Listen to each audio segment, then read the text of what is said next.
السلام عليكم ورحمة الله وبركاته. التحيات المباركات الصلوات الطيبات لله والصلاة والسلام على رسول الله وعلى آله وأصحابه ومن والاه، أما بعد، فأعوذ بالله من الشيطان الرجيم. قال الله سبحانه وتعالى: أعوذ بالله من الشيطان الرجيم، بسم الله الرحمن الرحيم. حاميم والكتاب المبين، إنا أنزلناه في ليلة مباركة إنا كنا منذرين فيها يفرق كل أمر حكيم أمرا من عندنا إنا كنا مرسلين. بھائیو، شعبان کے مہینے کے درمیانی حصے میں ہے ہم، والحمدللہ علی ذالک. یہ اللہ رب العالمین کا فضل ہے کہ اللہ رب العالمین نے ہمیں زندگی دی اور شعبان کے نصف تک پہنچا دیا. آگے اللہ رب العالمین سے امید ہے اور اللہ رب العالمین سے دعا بھی ہے کہ اللہ ہمیں رمضان تک پہنچائے اور اللہ رب العالمین ہمیں بابرکت زندگی اپنی دین پر عمل پیرا ہونے کے لیے اور دین کی خدمت کے لیے توفیق دین کی خدمت کے لیے اللہ عطا فرمائے. تو اللہ سبحانہ و تعالیٰ سے دعا ہے کہ اللہ سبحانہ و تعالیٰ ہمیں لمبی زندگی عطا فرمائے. رمضان المبارک کے مہینوں کے روزے لمبی زندگی تک رکھنے کی توفیق عطا فرمائیں کہ اس جہان کی زندگی پر، اس جہان کے اعمال صالحہ پر ہم آخرت کو کما سکتے ہیں. بھائیو، رمضان المبارک کے مہینے سے پہلے شعبان کا مہینہ یہ ایسا ہے جیسا کہ مقدمہ ہو رمضان المبارک کے مہینے کے لیے. اسی وجہ سے عائشہ رضی اللہ عنہ فرماتی ہے کہ اللہ کے رسول کثرت سے روزے رکھتے تھے. اس مہینے میں انتہائی زیادہ روزے رکھتے تھے. اکثر اللہ کے رسول روزے سے ہوتے تھے. اور عائشہ رضی اللہ عنہ اس وجہ سے فرماتی ہے کہ میں اللہ کے رسول صلی اللہ علیہ وسلم کی خدمت سے اس مہینے میں فارغ رہتی، تو اگر مجھ پر روزوں کی قضا ہوتی تو میں اس مہینے میں اس کو ادا کر دیتی. کیوں؟ اللہ کے رسول صلی اللہ علیہ وسلم اس مہینے میں کثرت سے روزے رکھا کرتے تھے. تو میرے بھائیو، ایک تخصیص اس مہینے کے لیے ثابت ہے کہ اللہ کے رسول کثرت سے روزے رکھتے تھے. ہمیں بھی چاہیے کہ کثرت سے روزے رکھیں اس مہینے میں. ایک اور بات، اللہ کے رسول کا فرمان ہے اذا انتصف شعبان، جب شعبان کا آدھا گزر جائے، فلا تصوموا، آگے روزے نہ رکھو، آگے روزے نہ رکھو، رک جاؤ. ہاں، اس شخص کے لیے روزے رکھنا ٹھیک ہے جو پہلے سے سوموار کے دن کا روزہ رکھتا تھا، جمعرات کے دن کا روزہ رکھتا تھا، جس طرح اللہ کے رسول کا فرمان ہے کہ یہ جو 2 دن ہے، سوموار کے دن کا روزہ، جمعرات روزہ، تعرض الاعمال فیہا الی اللہ،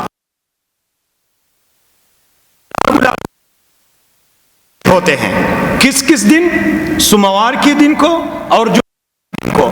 اور اللہ کے رسول فرماتے کہ میں پسند کرتا ہوں کہ اللہ رب العالمین پر میرا عمل پیش ہو اور میں روزے سے ہوں. یعنی اللہ کے رسول صلی اللہ علیہ وسلم کو کتنا جذبہ ہے اپنے رب کو خوش کرنے کا. یہ جذبہ ہمارے اندر بھی ہونا چاہیے. اسی طریقے سے اگر کوئی صیام داؤد رکھتا تھا، داؤد علیہ السلام کے جو روزے ہیں کہ ایک دن کوجا اور ایک دن روزہ، تو اگر رمضان شعبان کے مہینے کے درمیان سے بھی آگے گزر جائے کوئی بات نہیں ہے. لیکن جب تمہاری عادت یہ نہیں تھی کہ تم سال بھر یعنی 11 مہینوں میں صیام داؤد نہیں رکھتے تھے، اسی طریقے سے سوموار جمعرات کا روزہ نہیں رکھتے تھے، تو آپ کے لیے اللہ کے رسول کا یہ فرمان ہے کہ اذا انتصف شعبان، جب شعبان کا آدھا گزر جائے، فلا تصوموا، آگے روزے نہ رکھو. اسی طریقے سے میرے بھائیوں، شعبان کے مہینے میں آدھے تک یہ روزے رکھنا یہ اللہ کے رسول صلی اللہ علیہ وسلم کی سنت ہے، جس طرح یہ حدیث سے بات واضح ہو گئی۔ اس رات کو، یہ جو آج کی رات ہے 15 شعبان کی رات، حدیث سے ثابت نہیں ہے۔ جتنی بھی احادیث ہے اس بارے میں یاد رکھیں، بہت روایات ہے، لیکن ساری روایت اکثر من گڑت ہے، گڑے گئے روایات ہے، بنائے گئے روایات ہے، جھوٹی روایات ہے۔ ایک روایت سنن ابن ماجہ کی ہے، اس کو شیخ البانی رحمہ اللہ نے حسن درجے میں کہا ہے، لیکن اس میں بھی ضعف ہے، اور ضعف جو ہے نا بتانے کے لیے ابھی یہ وقت نہیں ہے، ویسے وہ بھی ٹھیک نہیں ہے۔ فلہذا مہینے میں 15 شعبان کی رات کو جو ہے نا نماز کے لیے خاص کرنا اور دن کے لیے خاص کرنا، یہ اللہ کے رسول سے ثابت نہیں ہے، بلکہ اللہ کے رسول نے فرمایا، حدیث میں ہے، نبی علیہ السلام نے فرمایا کہ تم میں سے کوئی جمعرات کو عبادت کے لیے خاص نہ کرے اور نہ جمعے کو روزے کے لیے خاص کرے۔ دو باتیں، جمعے کی رات کو عبادت کے لیے کوئی خاص نہ کرے اور جمعے کے رات دن کو روزے کے لیے خاص نہ کرے۔ یہ حدیث صحیح مسلم میں ہے۔ یہ جتنی قوی حدیث ہے اتنی ہی قوی حدیث جو ہے نا شعبان کے مہینے کے 15ویں رات کے لیے چاہیے، اور جب نہیں ہے تو میرے بھائیو یہ حدیث اپنی جگہ، اللہ کے رسول صلی اللہ علیہ وسلم کا یہ حکم اپنی جگہ کہ 15 شعبان کی رات کی کوئی تخصیص نہیں ہے، نہ دن کو روزے کی نہ رات کو جو ہے نا نماز پڑھنے کی۔ یہ بات سمجھ میں آ گئی انشاءاللہ تعالی۔ آگے اس رات میں جو لوگ خرافات کرتے ہیں ہمارے ہندوستان، پاکستان، افغانستان، بنگلہ دیش، ان ممالک میں، تو اکثر وہ خرافات جو ہے نا وہ روافض سے آئے ہیں ہمارے اندر، وہ ہمارے اندر آئے ہیں روافض سے، شیعوں سے، اور اس میں جو ہے نا اپنے آپ کو اہل السنہ والجماعہ کہنے والے لوگ بہہ گئے ہیں۔ وہ کہتے کہ بھائی نہیں، اس رات کی تخصیص میں سے یہ ہے، یہ ہے، یہ بہت سارے بدعات گڑ رکھے ہیں۔ رات کو قبرستان جاتے ہیں اور کھیر پکاتے ہیں، میٹھی پکوانے پکاتے ہیں، اور یہ بھی کہتے ہیں کہ بھائی نبی صلی اللہ علیہ وسلم کے دندان مبارک شہید ہو گئے تھے تو ہم اسی لیے، اللہ کے رسول نے حلوہ کھا لیا تھا تو ہم اسی لیے حلوہ کھاتے ہیں۔ یہ جھوٹ ہے۔ سب کو معلوم ہے کہ نبی صلی اللہ علیہ وسلم نے غزوہ احد کب لڑی ہے؟ شوال کے مہینے میں، اس مہینے میں نہیں، اس مہینے میں نہیں، شوال کے مہینے میں اللہ کے رسول نے غزوہ احد لڑی ہے۔ اسی طریقے سے میرے بھائیوں، یہ جو کہتے ہیں کہ اس رات کو تقدیریں لکھی جاتی ہے، تقدیر ہے، تو یہ بھی غلط ہے۔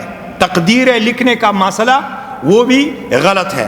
یہ جو آیتیں میں نے پڑھی ہے، اللہ رب العالمین کا فرمان ہے، حامیم والکتاب المبین، حامیم، قسم ہے اس کتاب کی جو وضاحت کرنے والی کتاب ہے، انا انزلناہ فی لیلۃ مبارکۃ انا کنا منذرین، ہم نے اس کتاب کو اتارا ہے لیلہ مبارکہ میں، مبارک رات میں، اور اس کتاب کے ذریعے ہم ڈرانے والے ہیں، لوگوں کو ڈراتے ہیں آخرت کے عذابوں سے۔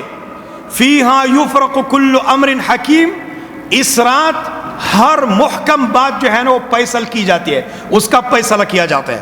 تو میرے بھائیوں، وہ یہ رات نہیں ہے، وہ رمضان کے آخری عشرے میں ایک رات ہے جس کو لیلۃ القدر کہا جاتا ہے، جس کے بارے میں اللہ رب العالمین کا فرمان ہے، انا انزلناہ فی لیلۃ القدر وما ادراک ما لیلۃ القدر لیلۃ القدر خیر من الف شہر تنزل الملائکۃ والروح فیہا باذن ربی من کل امر سلام ہی حتی مطلع الفجر۔ ہم نے اس کتاب کو قدر کی رات میں اتارا ہے۔ تم کیا جانتے ہو کہ قدر کی رات کیا ہے؟ 1000 مہینوں سے بہتر ہے۔ اس رات جبریل امین اور ملائک اترتے ہیں، اور یہ رات جو ہے نا طلوع فجر تک سلامتی رہتی ہے، سلامت رہتی ہے۔ اسی طریقے سے میرے بھائیو، اللہ رب العالمین کا فرمان ہے، شہر رمضان الذی انزل فیہ القرآن، رمضان کا مہینہ وہ مہینہ ہے جس میں اللہ رب العالمین نے قرآن کو اتارا ہے، قرآن کو نازل کیا ہے۔ فلہذا اس رات کو عبادت کے لیے خاص کرنا کسی صحیح حدیث میں نہیں ہے، اور نہ کل کے دن کو جو ہے نا روزے کے لیے کسی حدیث میں اس کی تخصیص ہے۔ اللہ رب العالمین سے دعا ہے کہ اللہ ہمیں کتاب و سنت پر، احادیث صحیحہ پر عمل کرنے کی توفیق عطا فرمائے، بدعت خرافات سے اللہ ہمیں بچنے کی توفیق عطا فرمائے۔ والسلام علیکم ورحمۃ اللہ وبرکاتہ۔